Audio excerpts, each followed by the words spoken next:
Welcome to the Law Firm Growth Podcast, where we share the latest tips, tactics, and strategies for scaling your practice from the top experts in the world of growing law firms. Are you ready to take your practice to the next level? Let's get started.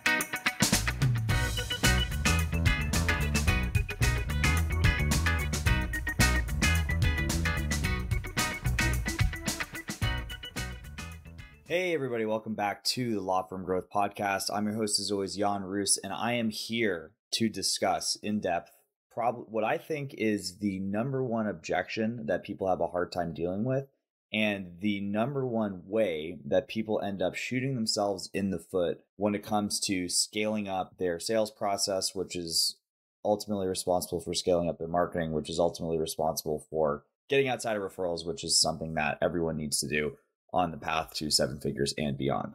And that is the objection of, I don't have the money for it. So this is something that everyone hears in consultations. I'm sure, even people with referrals, this is something that comes up. And what's really, really tricky about this is that it is technically something that you have control over that people don't realize that they have control over. Or I should be a little bit more specific, that people who are inexperienced with process of sales and persuasion will take at face value. Because if you think about this, if you hear, I can't afford it, and you believe, just take it at face value, the person can't afford it, they don't physically have the money, then it's not your fault. There's nothing you could have done differently to create money in that person's world that would have allowed you to close the sale. But what experienced salespeople and the people that end up at seven figures figure out some point along the line of getting marketing to click, because this is something that's more likely to show up in external sources of marketing than it is on a referral, is that getting the money is sort of a temperature check. And there's subjectivity into what people consider money that they have access to. And that is directly proportionate to the amount of trust you're ending up building in a consultation, the size of the need, and how clear you're making it in your prospect's mind. So to kind of go through a ridiculous example, there was this really ridiculous crime that ended up happening. I think it was 5 or 10 years ago, and they ended up making a movie about it. It was a comedy, weirdly enough. But what they did was they basically strapped a bomb to this guy's neck and had them come up with, $10,000 or something like that. And they recommended that he rob a bank. And the guy ended up robbing a bank with a bomb strapped to his neck and eventually blew up. It was really kind of a sad situation. But you can probably imagine that the guy didn't wake up with the, ability to rob a bank in his realm of experience, right? But the need, in this case, a very extreme one of the threat of a death looming over him, caused him to access money that he didn't know that he had available, right? And I know this is an absolutely ridiculous example, but there's part of this that is in play with every single consultation you have. I want to take, for example, something that's probably a little bit closer to legal, right? So, if you guys are familiar with DWI, or you guys do DWI type stuff, this is often something that can cost a fair amount of money, right? I'm seeing stuff sometimes if it gets into kind of the crazy levels, if you have to go into extended court and stuff, I've seen these cost anywhere from $15,000, $20,000 plus. Normally, you're not getting out of that for less than $3,000 or $5,000. And again, that's not something that most people are willing to just ready to pay at any given time. But if we have the situation where they're not going to be able to drive to work, that makes them $50,000 or $100,000 or $200,000 a year, or, God forbid, they're, self-employed, maybe they're a contractor and they're not able to make it to a job, there's the possibility that's going to cost them a lot more. So in those instances, why it's sometimes easy for people to make those closes, that if you can make this air quotes case, so to speak, no pun intended, before you're asking for the money, then $3,000 or $5,000 or $20,000 is a fraction of what they stand to lose otherwise. And that's basically one of the situations where people will figure things out. If you don't have $5,000 in your checking account, you might go to your savings account. You might put it on a credit card. You might clear out your 401k. You might ask your rich uncle. There's a lot of different options that people can have to come up with the money. But again, you're not looking for those options if the need doesn't exist. So there's kind of two ways that we kind of look at this. And let's kind of do this Goofus and Gallant style. So the inexperienced salesperson and the person who's likely to maintain their status as being inexperienced because they're not going to be looking inwards about this stuff, accepts the I can't afford it objection as at face value.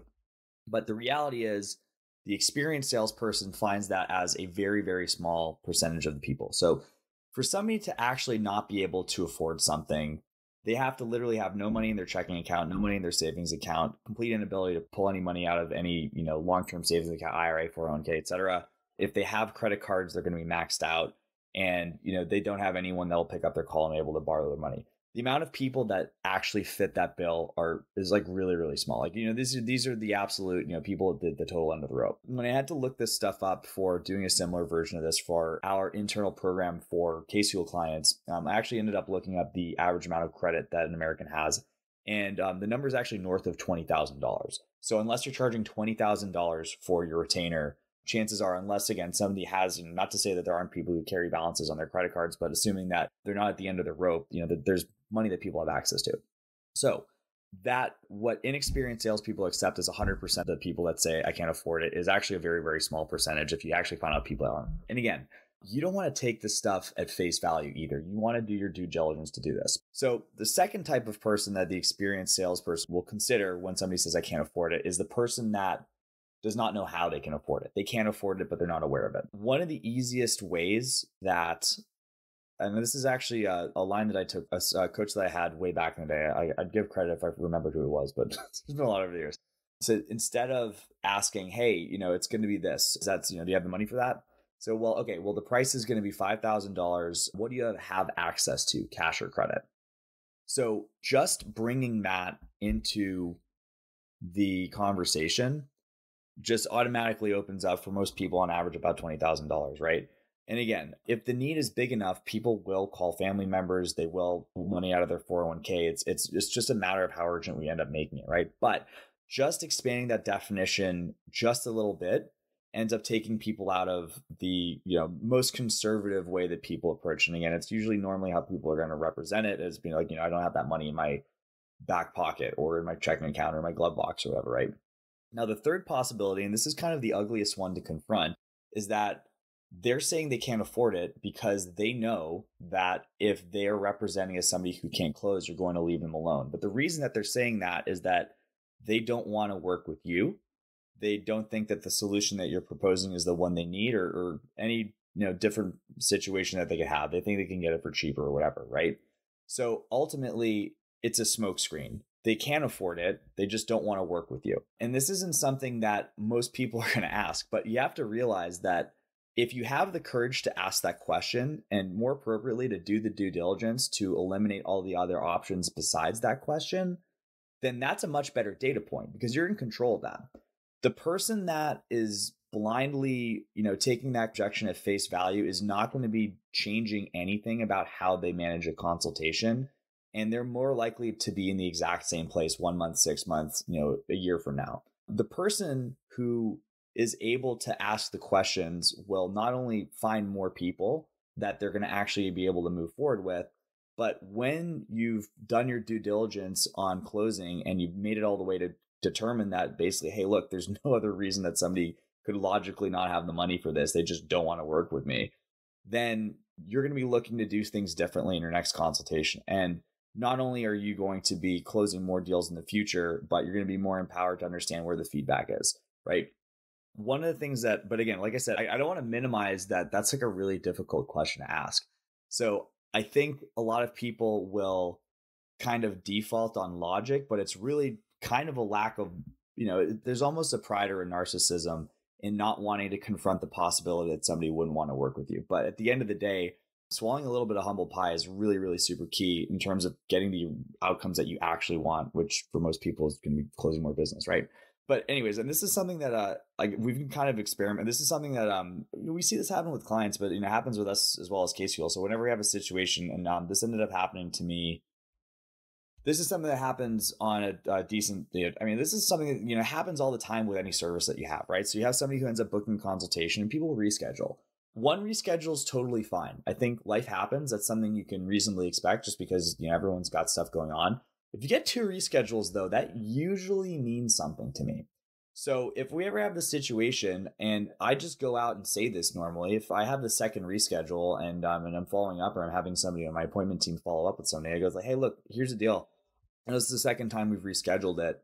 If this isn't something you're interested in anymore, that's totally fine. Just let me know. It's not going to hurt my feelings. And what's kind of interesting is there's nothing but, I mean, that's kind of a hard question to ask. And, to be honest, it would hurt my feelings a little bit. But when you're taking the pressure out of it, here's what happens. One, you'll lose, follow-up burden on somebody who's never going to close. There are some people who say, yeah, honestly, it's not really a good time, or I've changed my mind, or whatever, right? And then that kind of, that's something that you don't have to worry about anymore. You're not going to be mentally attached to pipeline that's not going to close. And the weird thing is that, it's actually a pretty small percentage of people who actually say that I'm not interested. The most common response I'll say is like, if you have the situation, either people will start to take it more seriously because they understand that this isn't something that you're desperate for, and you've taken kind of the negative emotional sting out of that. You've taken the guilt out of it. And sometimes people will actually be more eager to get on the call after you've shown them that it's not something you absolutely need to do. But again, you have to put yourself out there. The reason why most people don't do stuff like that is because it sucks to hear that somebody doesn't want to work with you, or whatever happened with your process and marketing to that point didn't get somebody foaming at the mouth to want to speak to you, right? But again, kind of in the big picture of this, I know we've gone really, really deep on this extremely specific example of people saying they can't afford it. But as sort of a meta wrapper on this stuff, it's in asking the questions that you don't want to hear the answer to if it ends up being no, that you actually get any progress and any information that's actually going to drive you forward and getting to it, right? So it's like you have to kind of really ask yourself the question, is it more important for me to feel good and smart and competent and all those things every single day, 100% of the time? Or am I willing to risk that to get to the next level? There's only growth and discomfort, just like the gym, right? You're not going to be getting bigger or stronger if you're not going to be sore every single day. Well, not every single day, but you get the idea. Your growth is going to be proportionate to your discomfort. So last thing. So again, this is kind of an interesting, we've got some tactical stuff, but think about those questions that you're afraid to ask. A lot of times the growth is going to be there. So hope this was helpful, guys. And I will see all you guys next Tuesday at 8 a.m. Eastern on the Law Firm Growth Podcast. Thank you for listening to the Law Firm Growth Podcast. For show notes, free resources, and more, head on over to casefuel.com/podcast. Looking forward to catching up on the next episode.